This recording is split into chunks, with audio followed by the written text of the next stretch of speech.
hoy, como cada día, tienes una nueva oportunidad de elegir conscientemente cómo quieres reaccionar a los desafíos que te trae la maternidad, porque tú decides qué camino tomar.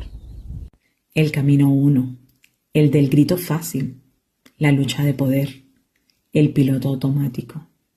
Y si en algún momento eliges desde la prisa, el cansancio o la reacción impulsiva, recuerda, siempre puedes parar, devolverte, respirar y volver a elegir. El camino 2, el de la presencia, la escucha sin juzgar, guiar sin herir, criar con respeto.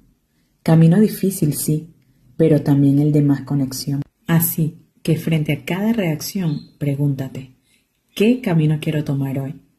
¿El de repetir lo de siempre o el de elegir con conciencia?